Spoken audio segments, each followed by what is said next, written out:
জোহানাবাগ নামের একটা গ্রাম ছিল। ওই গ্রামের মধ্যে অধিকতর গরিব পরিবারই ছিল। ওই গ্রামের মধ্যেই রাজু নামের একজন কৃষক ছিল, যার কাছে অল্প কিছুই জমি ছিল। ওই জমির ওপরেও রং বেরঙের ফসল উৎপাদন করে নিজের পরিবারের ভরণ পোষণ করত। একদিনের ব্যাপার, রাজু সন্ধেবেলায় ক্লান্ত হয়ে নিজের বাড়িতে এলো। তখনই ওর 10 বছরের মেয়ে নন্দিনী বাবার কাছে এসে বলল, কি হলো মা? আজকে যখন আমি আমার বন্ধুদের সাথে খেলছিলাম, তো ওরা আমাকে বলল যে কিছুদিন পরেই ক্রিসমাস আসতে চলেছে, আর ক্রিসমাসের দিন ভালো ভালো মিষ্টি তৈরি হয়।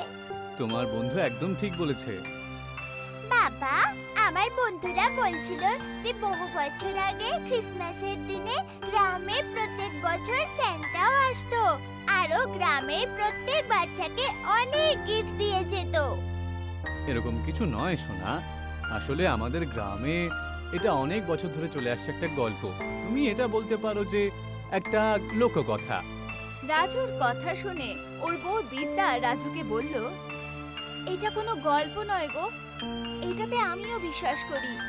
আমার দিদাও বলতো যে ওনার ছোটবেলায় সান্টা ক্লজ সত্যিকারেরই আসতো, কিন্তু আমার দিদা এটাও বলতেন যে সান্টা ওনাকে অনেক গিফট দিয়েছিল।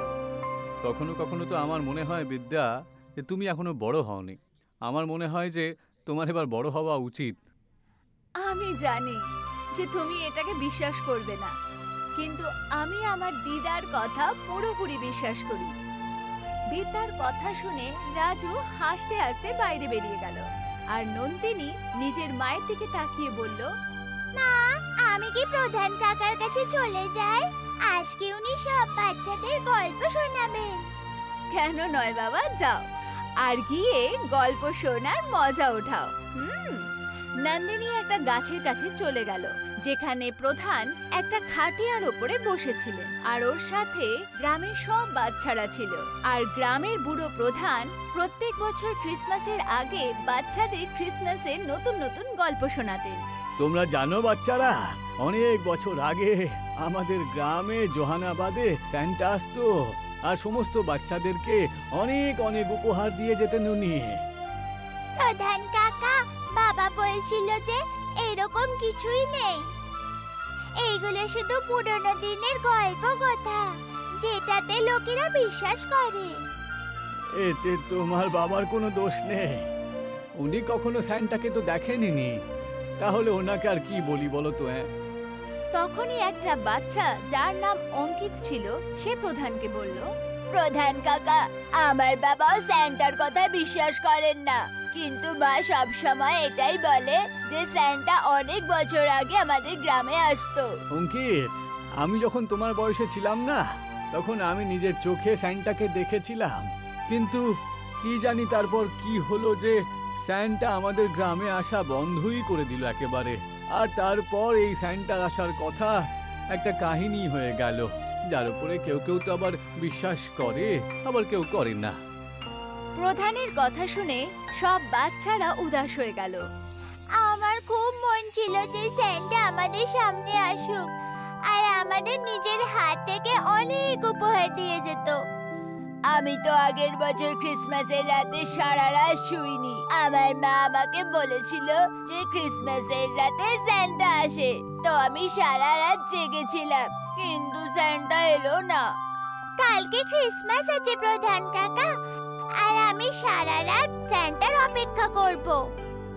আমার পুরো বিশ্বাস যে তোমাদের এই শিশু মনের ভালোবাসা একদিন না একদিন সান্টাকে জোহানাবাদে ফিরিয়ে আনবে। বাচ্চারা জানতো না যে ওদের সবার কথা আকাশে বসে থাকা সান্টা একটা মেয়ের সাথে বসে দেখছিল আর শুনছিল। আমি একটা কথা বুঝতে পারলাম না সান্টা, জোহানাবাগ তো আপনার খুব পছন্দের গ্রাম ছিল। দেখুন না, বাচ্চারা আপনার জন্য কত অপেক্ষা করছে, আর ওই সব বাচ্চারা খুবই গরিব। আপনি ওদের সবাইকে ক্রিসমাসে উপহার দিতে কেন যাচ্ছেন না? না, আমি জোহানাবাদ আর কখনো যাব না। তুমি জানো না জোহানাবাদের লোকেরা আমার সাথে কি করেছিল? জোহানাবাগের লোকেরা আপনার সাথে এমন কি করেছিল যে আপনি সংসারের সব বাচ্চাদের ক্রিসমাসের রাতে গিফট দিয়ে যান, শুধু জোহানাবাগকে ছেড়ে? আপনার ওখানে যাওয়া উচিত। তুমি জানতে চাও যে আমি জোহানাবাদে কেন যাই না? আমি অবশ্যই জানতে চাই।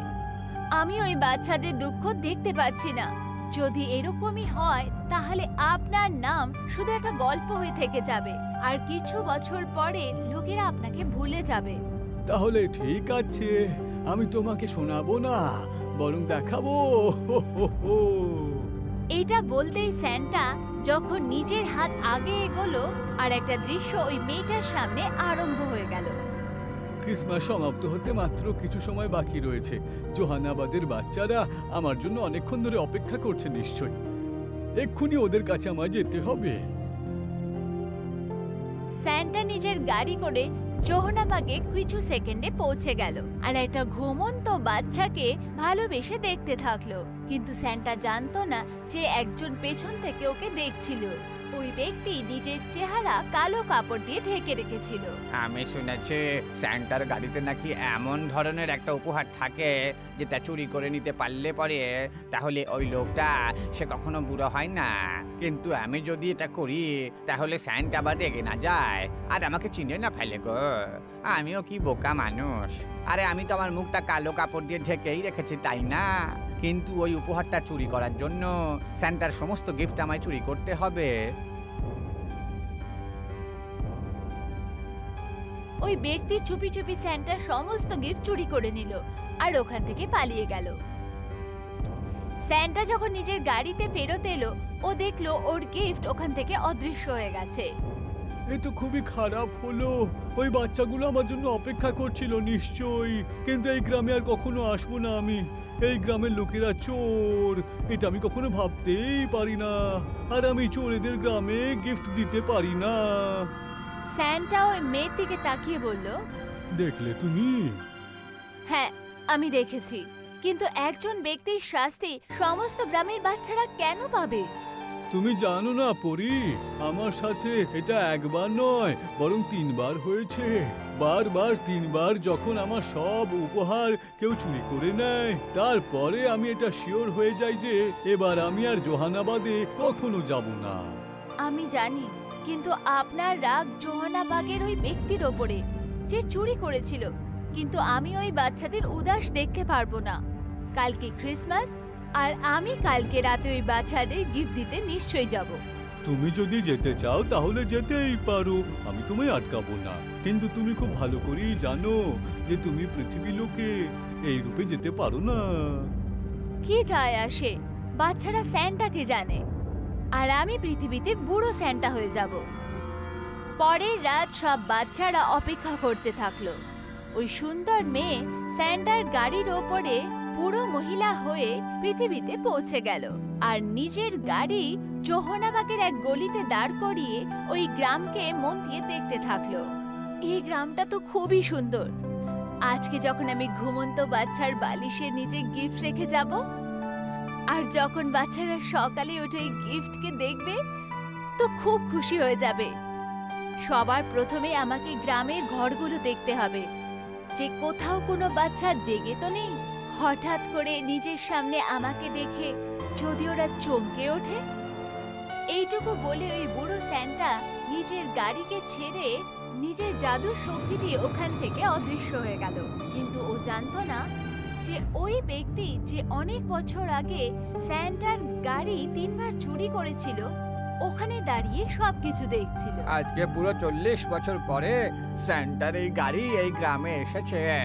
আমি কবে থেকে অপেক্ষা করছিলাম স্যান্টার উপহার চুরি করার জন্য। আজকে আমি সুযোগ পেয়েই গেলাম। এটা বলতে ওই ব্যক্তি বুড়ো স্যান্টার সব গিফট চুরি করে নিল। এবার এখান থেকে আমি তাড়াতাড়ি পালিয়ে যাই। বুড়ি স্যান্টা নিজের গাড়িতে যখন ফেরত এলো তো সব গিফট অদৃশ্য দেখে খুবই ঘাবড়ে গেল। এখন আমি কি করব? সকাল হতে আর কিছুক্ষণই বাকি, আর সব গিফট অদৃশ্য। আমাকে আবার সব গিফট আনতে হবে। এটা বলে বুড়ো স্যান্টা নিজের গাড়িতে আবার বসে গেল, আর ওর গাড়ি আকাশের দিকে দৌড়ে গেল। কিছু ঘন্টা পরে বুড়ো স্যান্টা যখন জোহানাবাগে ফেরত এলো, তখন সকাল হতে আর 8 ঘন্টাই বাকি ছিল। বুড়ো স্যান্টা খুব দ্রুত পায় সব ঘরে গিয়ে শুয়ে থাকা বাচ্চাদের বেডের ওপরে গিফট রাখতে থাকলো। কিন্তু যখনই ও নন্দিনীর বাড়িতে এলো, ওই বুড়ো স্যান্টা দেখলো যে আসল স্যান্টা নন্দিনীর সাথে কথা বলছে। আমার বিশ্বাস ছিল স্যান্টা যে গ্রামের বাচ্চাদের ভালোবাসা আপনাকে নিশ্চয়ই এখানে অব্দি টেনে আনবে। এখানে আসার আমার দুটো উদ্দেশ্য রয়েছে। প্রথম উদ্দেশ্য হলো সময় খুব কম বেঁচে রয়েছে, আর অনেক জায়গায় এমন বাচ্চারা রয়েছে যেখানে বাচ্চাদের উপহার এখনো দেওয়া হয়নি। তুমি তোমার গাড়িতে গিয়ে ওই জায়গাতে গিয়ে উপহার দিয়ে এসো যেখানে বাচ্চারা গিফট এখনো পায়নি, আর আমি ওই চোরটাকে ধরেই ফিরবো, ঠিক আছে? সকাল হতে আর কিছুক্ষণই বাকি আছে। সকাল অবধি আপনি ওই চোরকে কি করে ধরবেন? অবশ্যই ধরবো। এই মুহূর্তে তুমি গিয়ে ওই জায়গায় গিফট দিয়ে এসো যেখানে গিফট নিয়ে যাওয়া বাকি রয়েছে। স্যান্টার কথা শুনে ওই বুড়ি স্যান্টা খুশি হয়ে নিজের গাড়ি দিয়ে ওখান থেকে চলে গেল। আমার পুরো বিশ্বাস ছিল স্যান্টা যে তুমি সত্যিকারেই আমাদের গ্রামে আসতে। তুমি হঠাৎ করে আসা কেন বন্ধ করলে? কারণ তোমার গ্রামে তোমাদের সবার বাচ্চার গিফট কোনো লোক চুরি করে নেয়। সেই সময় আমার খুব রাগ হয়, আর আমি সিদ্ধান্ত নিই যে তোমাদের গ্রামে আর কখনো উপহার দেব না। তাহলে কি আপনি আবার রেগে যাবেন? না বাচ্চারা, আমি যে ভুল করেছি তাতে আমার খারাপ লাগে যে আমি এত বছর ধরে তোমাদেরকে গিফট কেন দিইনি। স্যান্টার কথা নন্দিনীর বাবা রাজু খুব মন দিয়ে শুনছিল।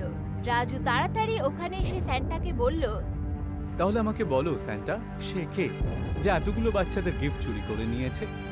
আমি জানি না সে কে, ঠিক আছে, যে সব বাচ্চাদের গিফট চুরি করে নিয়েছে, আর ও তো আজকেও চুরি করেছে। এর মনে হলো ওই চোরটা ওই গ্রামে এখনো উপস্থিত রয়েছে। এতদিন ধরে যে উপহার বাচ্চাদের চুরি করেছে সে আমাদের গ্রামেই রয়েছে। আমি অনেক ছোট ছিলাম স্যান্টা যখন আপনি আমাকে গিফট দিয়ে গিয়েছিলেন। সেই গিফটগুলো আমি এখনো সামলে রেখে দিয়েছি, জানেন তো? ওই চোরটার তরফ থেকে আমি আপনার কাছে ক্ষমা চেয়ে নিচ্ছি। ওহ হো হো হো হো, আমি শুধু এইটুকুই জানি যে তোমাদের গ্রামে কোনো ব্যক্তি এমন অবশ্যই থাকবে যে অনেক বছর ধরে বুড়ো হয়নি, যার মুখ এখনো পর্যন্ত উজ্জ্বল রয়েছে, বুঝলে? যা আজ থেকে 40 বছর আগেও ছিল। স্যান্টার কথা শুনে প্রধান খুব গভীর চিন্তায় চলে গেল, আর হঠাৎ রাজুর দিকে তাকিয়ে বলল, এমন ব্যক্তি আমাদের গ্রামে শুধুমাত্র বাল্লিই তো আছে। ওর মুখের ওপরেই তো এখনো পর্যন্ত বয়সের প্রভাব দেখা যায় না। আমাদের এক্ষুনি গিয়ে বাল্লির বাড়িতে তল্লাশি করতে হবে। চলো আমার সাথে, চলো। প্রধান রাজুর সাথে বাল্লির ঘরে তাড়াতাড়ি পৌঁছে গেল। প্রধান আর রাজু দেখল যে চুরি করা গিফট বাল্লির ঘরে রাখা ছিল। তোমার কাছ থেকে এমনটা আশা করিনি বাল্লি। তোমাকে পিটিয়ে একেবারে লাল করে গ্রাম থেকে বের করে দেওয়া উচিত। আরে তোমার লজ্জা করলো না? তুমি কিনা স্যান্টার গিফট চুরি করতে গেলে, আর সেগুলো বাচ্চাদের গিফট যারা সকাল থেকে গিফটের জন্য অপেক্ষা করে থাকে। তোমার জন্য কে জানে কত বছর ধরে বাচ্চারা স্যান্টার কাছ থেকে উপহার পায়নি, জানো? আর যখন 40 বছর পরে স্যান্টা জোহানাবাদে এলো তখনও তুমি চুরি করলে।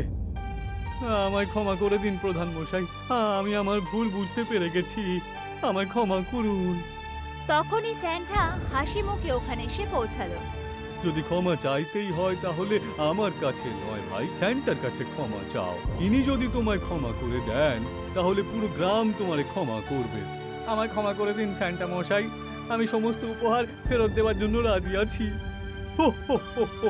না না, ওই গিফটগুলো তুমি তোমার কাছেই রেখে দাও, আর একটা কথা দাও, তুমি ভবিষ্যতে কোনোদিন কোথাও চুরি করবে না। আমি কথা দিচ্ছি, আমি আর কখনো চুরি করব না। ঠিক আছে, যাও, আমি তোমায় ক্ষমা করে দিলাম। এটা বলেই স্যান্টা আর বুড়ি স্যান্টা গাড়িতে বসে গেল, আর গ্রামের দিকে তাকিয়ে বলল, হো হো হো হো, এবার পরের বছরে আবার দেখা হবে বাচ্চারা। স্যান্টা এখন প্রত্যেক বছর জোহানাবাগে ক্রিসমাসের রাতে আসতেন।